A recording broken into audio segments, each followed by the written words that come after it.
Tu crois que ton esprit t'appartient, que tes décisions viennent de toi, que ton cœur sait ce qu'il désire.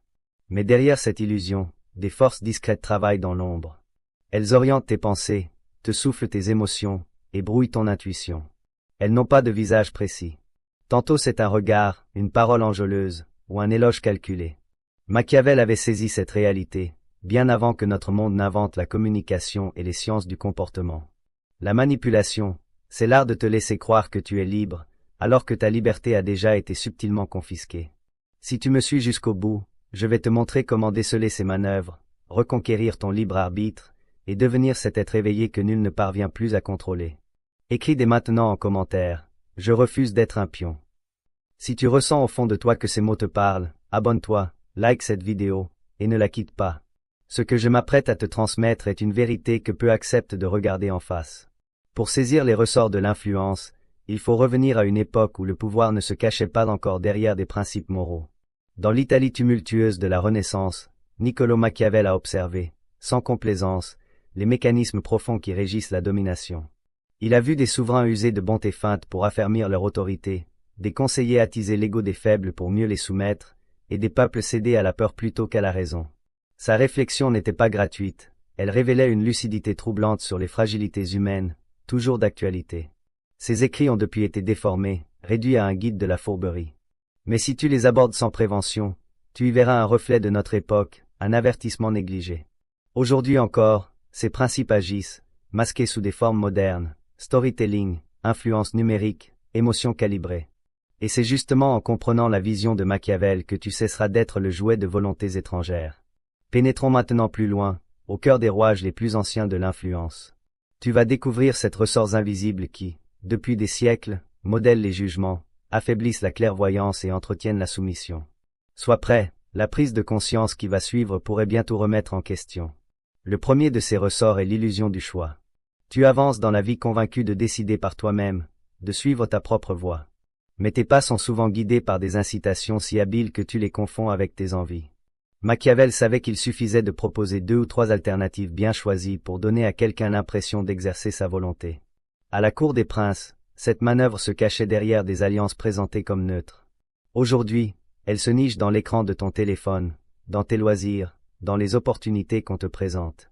Lorsque tu crois éviter un piège, tu en empruntes un autre, déjà prévu pour toi. L'illusion du choix est cette prison dorée où tu applaudis toi-même ta propre soumission. Pour t'en affranchir, arrête de te demander ce que tu préfères, et interroge-toi plutôt, qui a défini ces options à ta place. La vraie liberté ne consiste pas à choisir entre des chemins tout tracés, mais à en imaginer un que personne n'avait prévu pour toi. Le deuxième ressort est l'empathie simulée. Rien n'est plus puissant que le sentiment d'être compris, cette douce impression qu'un autre partage tes peines, tes espoirs, tes combats. Pourtant, cette vulnérabilité devient souvent une porte ouverte à la manipulation. Machiavel constatait que le pouvoir se construit aussi sous le masque d'une bienveillance feinte. Un prince qui semblait épouser les souffrances du peuple gagnait sa loyauté, sa reconnaissance, et la reddition des consciences. Dans ta vie, cette ruse se manifeste dans des promesses enveloppées de douceur, dans une écoute intéressée, dans des paroles qui reprennent les tiennes pour mieux t'endormir. L'empathie simulée n'est pas un simple mensonge. C'est une stratégie qui exploite ton besoin profond d'être reconnu. Quand tu crois rencontrer un allié, demande-toi toujours ce que cette relation implique, ce qu'elle prépare dans l'ombre. La main qui caresse est parfois celle qui en serre. Si tu ne questionnes pas la sincérité de ceux qui s'approchent de tes blessures, tu leur livres l'accès à ce que tu as de plus intime. Ainsi, la confiance peut se muer en une arme dirigée contre celui qui ose trop croire. Le troisième ressort est l'isolement psychique. Aucune emprise ne s'installe sans avoir d'abord sapé les liens qui te rattachent aux autres et à toi-même. Machiavel avait saisi que la solitude n'est pas seulement physique, c'est un état d'esprit savamment cultivé. Quand on veut t'influencer, on commence par t'éloigner de tes repères, de tes convictions, de tout ce qui pourrait contredire la version qu'on souhaite t'imposer. Cet isolement peut prendre la forme d'un doute insinué sur tes intuitions, d'un récit répété qui t'isole, ou d'un dénigrement discret de ce en quoi tu crois. C'est dans cet espace vide, où plus rien ne vient contrebalancer ta perception, que l'autre peut redessiner la réalité à son avantage. Observe combien d'institutions, de relations ou de leaders utilisent cette stratégie. Plus tu perds tes appuis intérieurs, plus tu cherches un guide. Et celui qui a contribué à t'affaiblir sera le premier à te proposer un soutien empoisonné. Pour éviter ce piège, souviens-toi que ton jugement a besoin de confrontation, de points de vue variés, de la friction des idées. Ce n'est pas en t'isolant que tu deviens libre, mais en cultivant la force d'accueillir les vérités qui dérangent. Le quatrième ressort est la réciprocité toxique. Depuis toujours, donner est un acte noble, qui scelle la confiance et l'entraide. Mais Machiavel savait qu'offrir n'est pas toujours un geste désintéressé. C'est parfois un investissement dans une dette future. Celui qui te rend un service, même modeste, crée une obligation tacite qui pèse sur ta conscience et brouille ton discernement. Dans les cours de la Renaissance, un simple présent devenait un fil invisible, que l'on tirerait plus tard pour réclamer une fidélité absolue. Aujourd'hui, ce mécanisme se dissimule dans des faveurs présentées comme gratuites, dans des offres, cadeaux, qui exigent plus qu'elles ne donnent, dans des gestes de soutien qui se transforment en facture morale. La réciprocité toxique est d'autant plus redoutable qu'elle flatte ton amour-propre. Tu te sens valorisé, distingué, apprécié. Pourtant, cette gratification immédiate te coûte bien plus que tu ne le penses. Elle t'oblige à des compromis silencieux, elle t'enchaîne à une loyauté que tu n'as pas librement choisie. Pour déjouer cette manœuvre, apprends à regarder derrière chaque main tendue, à interroger le coût réel de ce qu'on te donne. Refuser ce qui t'a servi n'est pas de l'ingratitude. C'est l'affirmation première de ta souveraineté intérieure. Le cinquième ressort est la peur insidieuse. Parmi tous les leviers de domination, aucun n'est plus efficace que celui qui s'immisce dans les replis de ton esprit sans jamais se montrer clairement. Machiavel remarquait que l'intimidation directe pouvait susciter la révolte, mais qu'une angoisse diffuse, presque imperceptible, éteignait toute velléité de résistance. C'est cette crainte latente qui t'amène à obéir sans qu'on ait à te donner d'ordre, qui te pousse à rechercher l'approbation de ceux qui t'intimident, qui entament ton assurance au moment où tu aurais le plus besoin de force. La peur insidieuse se nourrit de non-dits, de regards ambigus, de petites humiliations répétées qui rongent ta confiance. Elle agit dans l'ombre, goutte après goutte, jusqu'à ce que tu n'aies plus le courage d'envisager d'autre issue que la soumission. Regarde combien de tes décisions ont été prises simplement pour éviter un jugement, une exclusion, une perte. La peur insidieuse est ce fil invisible qui guide tes pas vers des renoncements que tu n'aurais jamais acceptés en pleine lumière. Et si tu ne la nommes pas, elle continuera de régner sur ton existence. Si tu sens que ce mécanisme te touche, écris en commentaire « Je reprends ma souveraineté ». Je veux savoir combien parmi vous ont décidé de ne plus se laisser gouverner par la peur. Le sixième ressort est le miroir déformant. Rien n'est plus déstabilisant que la conviction de penser par soi-même, de croire que chaque idée qui t'habite est le fruit de ta propre réflexion. Pourtant, Machiavel savait qu'il suffisait de refléter subtilement tes désirs, tes faiblesses et tes attentes pour que tu adoptes une vision préparée de l'extérieur. Ce miroir déformant prend la forme d'un discours qui reprend tes convictions en les infléchissant, d'un récit qui flatte ton orgueil tout en y instillant la crainte de l'échec, d'un regard qui récompense tes concessions.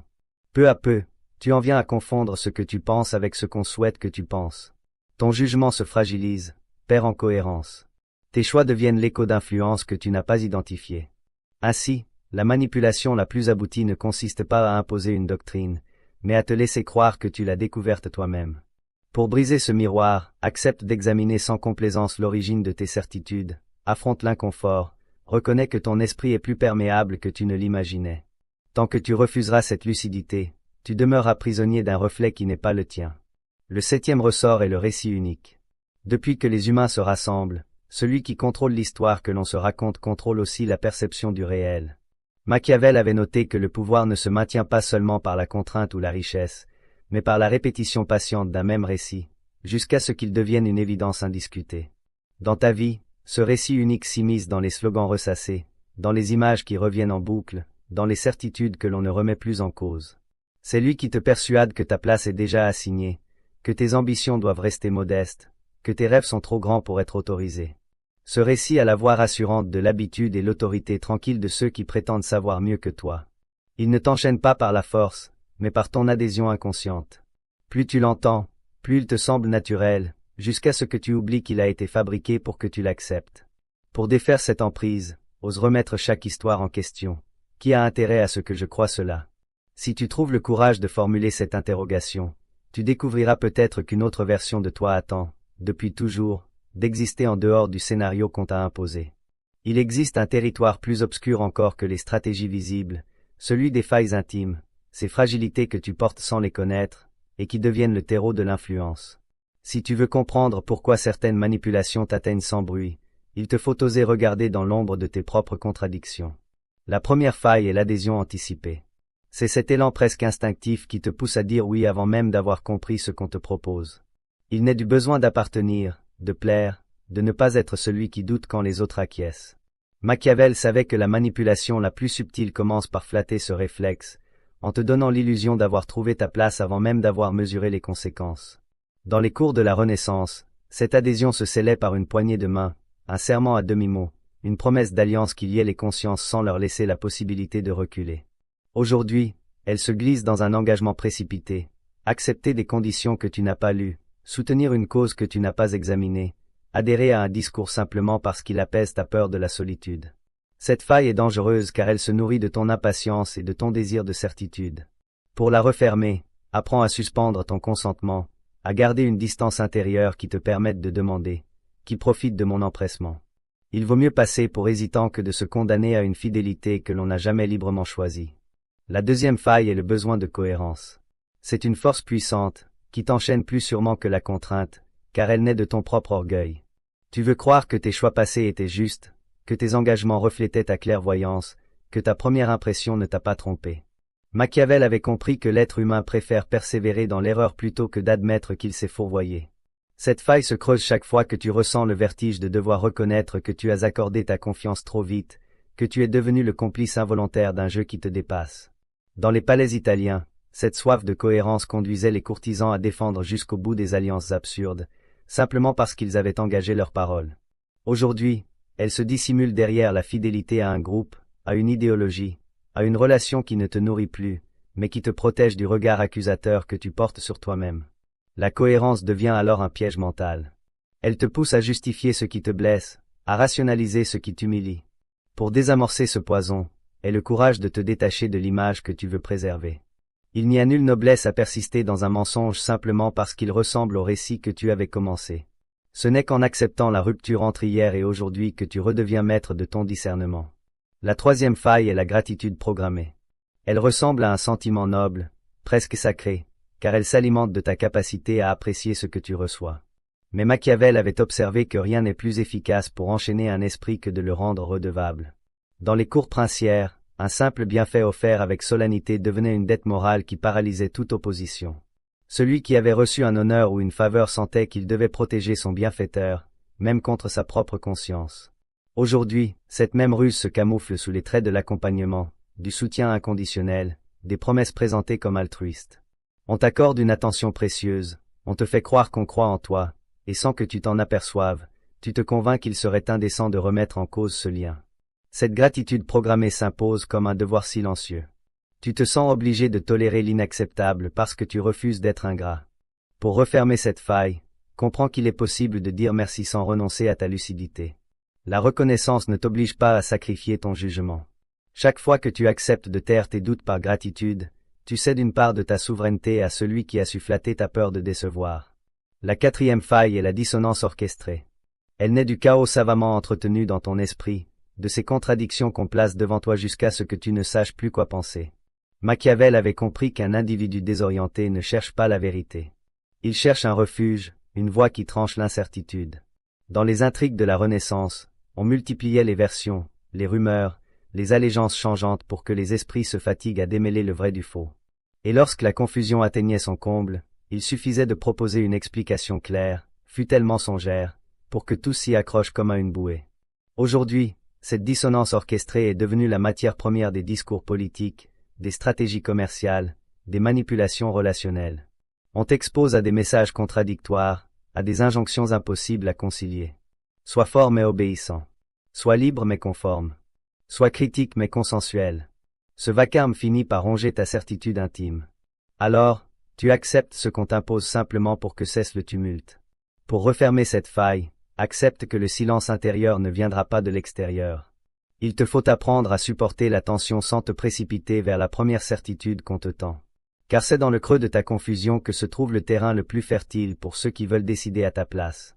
La cinquième faille est la validation artificielle. C'est cette approbation factice qui caresse ton orgueil juste assez pour que tu renonces à interroger sa sincérité. Machiavel avait compris que l'éloge est une monnaie plus efficace que l'or. Il nourrit ton besoin de reconnaissance et t'endort dans l'idée que tu as trouvé ta place. Dans les salons de la Renaissance, les flatteries étaient distribuées avec parcimonie, comme une récompense destinée à s'assurer de la loyauté des plus ambitieux. Aujourd'hui, cette validation se déverse en continu, likes, compliments, soutiens intéressés, promesses d'ascension sociale. Tu finis par rechercher cette approbation comme un dépendant réclame sa dose. Et lorsque cette reconnaissance dépend d'un comportement précis, tu te mets à le reproduire sans même t'en rendre compte. C'est ainsi que l'on façonne ta conduite, en reliant ta valeur perçue à l'acceptation de ceux qui savent doser la flatterie et l'indifférence. La validation artificielle est d'autant plus puissante qu'elle exploite ton besoin de confirmation. Tu veux savoir que tu comptes, que tu existes dans le regard de l'autre. Pour refermer cette faille, aie le courage de retirer ton âme du marché de l'approbation. La reconnaissance véritable ne peut pas être offerte comme un appât. Elle naît de la fidélité à ce que tu sais être juste, même lorsque personne ne t'applaudit. Si tu sens que cette faille t'a déjà capturé, écris en commentaire « Je reprends le droit de me valider moi-même ». Je veux savoir combien d'entre vous choisissent de quitter la scène où l'on distribue des applaudissements empoisonnés. La 6e faille est l'usure émotionnelle. Rien ne fragilise davantage ta conscience que la répétition lente d'un inconfort qu'on t'impose sans relâche. Machiavel savait qu'il n'était pas toujours nécessaire de recourir à la violence ou à la peur directe. Il suffisait d'épuiser les nerfs, d'accumuler les tensions, de prolonger l'incertitude jusqu'à ce que la vigilance se dissolve. Dans les luttes de pouvoir, cette stratégie consistait à retarder les décisions, à multiplier les obstacles, à maintenir les esprits dans un état de fatigue morale permanent. Aujourd'hui, cette usure émotionnelle est plus subtile. Elle se glisse dans le flux incessant d'informations contradictoires, dans les micro-agressions quotidiennes, dans la surcharge d'exigences qui t'oblige à courir sans jamais te poser. Plus tu es épuisé, plus tu cherches des raccourcis mentaux, des réponses toutes faites, des refuges commodes. C'est dans cet état de lassitude que la manipulation devient la plus efficace. On ne t'impose plus une idée, tu la réclames toi-même simplement pour ne plus avoir à réfléchir. Pour refermer cette faille, réapprends à protéger ton énergie comme un trésor, à reconnaître le moment où l'usure te rend docile. Car si tu ne t'accordes pas le droit au repos, quelqu'un d'autre se chargera de te dicter la direction à suivre, profitant de ta fatigue pour écrire l'histoire à ta place. La 7e faille est le sacrifice consenti. C'est le point ultime où, pour cesser de ressentir la peur, tu offres toi-même ta souveraineté. Machiavel avait compris qu'aucune autorité n'est plus solide que celle qui se nourrit du renoncement volontaire. Dans les alliances politiques, on obtenait ce renoncement par la promesse d'une protection, d'une stabilité qui justifiait toutes les concessions. Tu acceptais de livrer ta liberté pour avoir la certitude de ne plus être seul face au danger. Aujourd'hui, ce sacrifice prend d'autres formes. Tu t'en remets à des experts sans interroger leurs intérêts. Tu laisses des influenceurs décider de ce qui est digne de foi. Tu abdiques ton discernement pour goûter le soulagement temporaire de l'obéissance, et tu appelles cela prudence, sécurité, responsabilité. Mais derrière ces mots se cache souvent une fatigue profonde, celle de devoir assumer que ta conscience t'appartient, et que nul ne peut porter cette charge à ta place. Le sacrifice consenti est la faille la plus difficile à refermer, car elle se camoufle sous la vertu. Tu te convaincs que tu fais ce qu'il faut, que tu suis la voie de la raison, alors qu'en vérité tu renonces à l'unique espace qui donne sens à ta vie, ta liberté de penser par toi-même. Pour rompre ce pacte silencieux, il te faudra accepter l'inconfort de l'incertitude et l'effort d'une vigilance constante. Car la tranquillité qu'on te vend n'est que le prix de ta propre abdication. Tu as compris comment naissent les failles qui fragilisent ta conscience. Mais rien ne changera si tu restes spectateur de ta propre lucidité.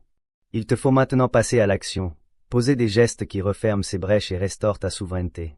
Ces 7 mouvements intérieurs sont des engagements silencieux que nul ne peut prendre à ta place. Le premier mouvement est la veille consciente. Il ne s'agit pas seulement d'observer le monde qui t'entoure, mais d'observer la manière dont ton esprit se laisse séduire. Chaque fois qu'un discours flatteur te touche, que la peur te pousse à chercher refuge, que l'approbation d'un groupe apaise ta solitude, suspends le flot de tes pensées et demande-toi, pourquoi est-ce que cela me touche autant? Machiavel l'avait saisi, l'aveuglement n'est pas le fruit d'un mensonge extérieur, mais le choix inconscient de préférer la sécurité à la lucidité. La veille consciente exige une présence constante, une attention sans complaisance qui transforme chaque interaction en miroir de tes propres fragilités. Ce n'est pas un état de méfiance maladive, c'est une discipline de l'esprit qui refuse la passivité. Lorsque tu commences à reconnaître les ressorts invisibles qui agitent tes émotions, tu redeviens le seul arbitre de ta conduite. Et cette vigilance, même imparfaite, est la première victoire sur l'emprise que d'autres cherchent à exercer sur toi. Le deuxième mouvement est le refus stratégique. On t'a appris que dire non était un signe d'hostilité, que refuser revenait à blesser, à trahir. Pourtant, Machiavel savait qu'un consentement accordé par peur de déplaire n'est pas un acte de paix, mais la première fissure qui en appelle d'autres. Le refus stratégique n'est pas un réflexe impulsif. C'est une décision mûrie, qui reconnaît que ton intégrité vaut davantage qu'un accord obtenu sous pression. Chaque fois que tu ressens cette crispation intérieure, ce malaise diffus qui précède un acquiescement, rappelle-toi qu'il existe un espace entre la sollicitation et la réponse. C'est là que tu peux respirer, mesurer la valeur de ton engagement, peser la sincérité de la relation. Le refus stratégique n'est pas une rupture brutale. C'est un acte de clarté qui protège ton discernement. Il rappelle à ceux qui te sollicitent que ton assentiment n'est pas une marchandise qu'on obtient par insistance ou par flatterie. Dire non avec lucidité, c'est affirmer que ta loyauté n'appartient pas à celui qui crie le plus fort, mais à la voix silencieuse qui t'avertit quand quelque chose te dépossède. Chaque refus conscient devient une pierre posée sur le chemin de ta liberté intérieure. Le troisième mouvement est la restitution de la dette morale. Tu portes sans le savoir des promesses implicites, des obligations silencieuses qui pèsent sur ta conscience et orientent tes décisions. Machiavel avait observé que la dette morale est l'un des instruments les plus raffinés du pouvoir. Elle enchaîne par la gratitude, par la peur d'être jugé ingrat, par le besoin de rendre ce qu'on t'a offert. Chaque fois qu'on t'accorde un soutien, une attention particulière, une faveur inespérée, tu ressens cette pression invisible qui t'oblige à taire tes doutes. Pourtant, il existe une manière de désamorcer ce piège sans renier ta dignité. C'est la restitution. Cela signifie reconnaître sincèrement ce que tu as reçu, exprimer une gratitude authentique, puis clore ce cycle sans accepter qu'il devienne un chantage moral. Tu peux dire « Merci pour ce que tu m'as donné, je l'honorerai, mais je refuse que cela définisse mes choix. » La restitution est un acte intérieur qui te libère de l'idée que tu dois payer ton existence par une loyauté aveugle. C'est affirmer que tu peux être reconnaissant sans te soumettre. Et chaque fois que tu rends à l'autre la part de pouvoir qu'il croyait détenir sur toi, tu récupères un fragment de ta souveraineté perdue. Le quatrième mouvement est la suspension du jugement immédiat. Rien n'alimente davantage la manipulation que ta hâte à conclure, à décider, à classer ce que tu ressens sans lui laisser le temps d'exister. Machiavel savait que l'urgence de juger naît souvent de l'angoisse. Tu crois qu'en donnant un nom à ce qui t'arrive, tu le maîtrises. Mais cette précipitation est précisément ce qui rend ton esprit vulnérable. Chaque fois qu'un discours provoque en toi une émotion vive, qu'une situation te pousse à prendre parti dans l'instant, rappelle-toi qu'il existe un espace de suspension où tu peux simplement observer sans adhérer. La suspension du jugement immédiat n'est pas une faiblesse, c'est une forme de force intérieure qui refuse de se laisser dicter le rythme par l'extérieur. Elle te permet d'examiner la source de tes impressions, de questionner leur origine, de différencier ce qui t'appartient de ce qu'on a semé en toi. Dans cet espace de recul, tu reprends possession de ta clarté. Tu découvres que la vérité ne s'impose pas toujours dans la première réaction, mais se révèle dans le silence qui suit l'agitation. C'est ainsi que tu commences à t'arracher aux scénarios qu'on t'écrit avant même que tu les comprennes. Le cinquième mouvement est la réintégration des repères multiples. La manipulation prospère dans l'uniformité, dans l'illusion qu'un seul récit suffit à contenir la complexité du réel. Machiavel l'avait compris, un esprit isolé, privé de perspectives contradictoires, finit toujours par confondre la répétition avec la vérité. Plus tu restes enfermé dans une seule source d'information, un seul cercle d'influence, une seule grille de lecture, plus il devient facile de modeler tes certitudes. La réintégration des repères multiples est un acte conscient par lequel tu choisis de t'exposer à des voix différentes, à des idées qui contredisent parfois ce que tu crois savoir. Ce n'est pas une dispersion inutile, c'est une hygiène mentale qui empêche ton jugement de se fossiliser. Elle exige du courage, car il est plus confortable de n'écouter que ce qui te conforte, de ne fréquenter que ceux qui t'approuvent, de ne lire que ce qui renforce ton sentiment d'avoir raison. Pourtant, c'est dans la friction des opinions, dans le choc des contradictions, que se forge une lucidité solide. Pour déjouer l'emprise subtile de l'influence, apprends à supporter l'inconfort de la complexité. C'est le prix d'une conscience qui ne se laisse plus capturer par le premier discours rassurant venu. Le sixième mouvement est l'entretien du silence intérieur. Dans un monde saturé de bruit, d'injonctions et de distractions, le silence est devenu un espace presque introuvable. Pourtant, Machiavel savait que la confusion ne vient pas seulement des autres. Elle naît aussi de l'agitation que tu nourris toi-même. Tant que ton esprit est occupé à réagir, à commenter, à anticiper, tu restes prisonnier d'un flux qui ne t'appartient pas. L'entretien du silence intérieur n'est pas une fuite, mais un retour. C'est la décision de t'extraire, ne serait-ce qu'un instant, du vacarme des influences pour écouter ce qui demeure lorsque plus rien ne t'appelle de l'extérieur. Cela peut ressembler à une simple respiration profonde, à quelques minutes sans écran, à une pause où tu refuses de combler le vide. Dans cet espace nu, tu retrouves la clarté première, celle qui n'a pas besoin d'être confirmée ni validée. Car c'est seulement lorsque tu te détaches du besoin constant de remplir le silence que tu découvres combien il est fertile. Le bruit rassure parce qu'il t'empêche de sentir ta solitude. Le silence, lui, t'invite à redevenir le seul responsable de tes pensées. Et c'est dans cette responsabilité tranquille que renaît la souveraineté que nul ne peut enlever. Le 7e mouvement est la déclaration d'autonomie. Elle ne se crie pas, elle ne s'affiche pas, elle ne cherche pas à convaincre. C'est une décision intime, irrévocable, qui affirme que ton esprit t'appartient et qu'aucun pouvoir extérieur ne peut en disposer sans ton consentement. Machiavel l'avait compris, la plus grande conquête n'est pas celle d'un territoire ou d'un trône, mais celle de la conscience d'un homme qui cède sa liberté sans réaliser qu'il la sacrifie. La déclaration d'autonomie n'est pas une posture orgueilleuse, c'est un serment silencieux que tu fais avec toi-même. Tu peux la formuler à voix basse, dans le secret d'un matin ordinaire, en posant ces mots simples, « Je reprends le droit de penser sans permission ». Chaque fois que tu sens que ton jugement vacille, que ta peur te pousse à chercher un maître, que ta fatigue réclame un guide, rappelle-toi que tu n'es pas tenu de céder. Ce n'est pas un geste unique, mais un engagement quotidien, un rappel constant que la dignité la plus profonde ne s'obtient pas, elle se conserve par l'effort de la vigilance. Car la plus subtile des servitudes commence toujours par l'oubli de ce serment. Et si tu l'honores, même imparfaitement, tu feras partie de ces rares consciences que rien ni personne ne peut réduire au silence. Tu viens d'entendre des vérités que beaucoup préfèrent ignorer, parce qu'elles dérangent, parce qu'elles obligent à se regarder sans masque et à admettre qu'une part de notre docilité est volontaire. Tu as découvert qu'aucune manipulation ne prospère sans ta complicité silencieuse, sans ces failles que tu portes et que tu laisses grandir par peur de les affronter. Machiavel n'a jamais été un simple cynique. Il fut un révélateur, un esprit lucide qui osa écrire ce que d'autres se contentaient de murmurer. Il a compris que le pouvoir ne s'exerce pas seulement par la force brute, mais par l'art délicat de flatter ton besoin d'appartenance, de récompenser ta soif de certitude, d'exploiter ta crainte de l'isolement. Et c'est ainsi que se forgent des alliances invisibles. Tu consens un peu, puis beaucoup, puis totalement, jusqu'à ne plus distinguer la voix qui te dicte ce que tu dois croire. Peut-être ressens-tu un malaise, une résistance intérieure, comme si une partie de toi voulait déjà refermer cette parenthèse pour retourner à l'apaisement des automatismes. Ne la juge pas, elle fait partie de la nature humaine. Mais sache qu'à partir de maintenant, tu ne peux plus prétendre que tu ne savais pas. Ce que tu fais de cette lucidité t'appartient. Tu peux choisir de l'oublier, de la ranger parmi les curiosités intellectuelles que l'on écoute puis que l'on abandonne. Ou tu peux décider qu'elle devienne un point de bascule, un seuil que tu franchis sans retour.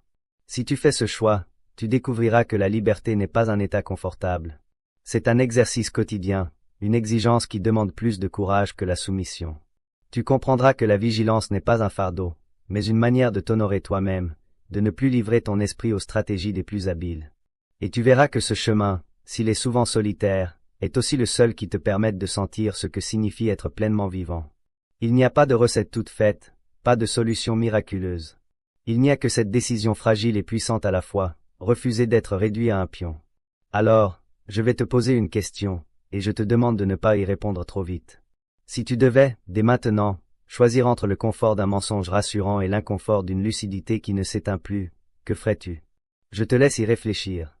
Et si tu sens que ce message a résonné en toi, si tu ressens cette envie de ne plus jamais céder ce qui te revient, je t'invite à t'abonner à cette chaîne, à partager cette vidéo avec ceux qui ont besoin d'entendre ces paroles, et à continuer ce voyage vers l'indépendance intérieure. Car ce que tu viens de commencer ici n'est pas une simple prise de conscience.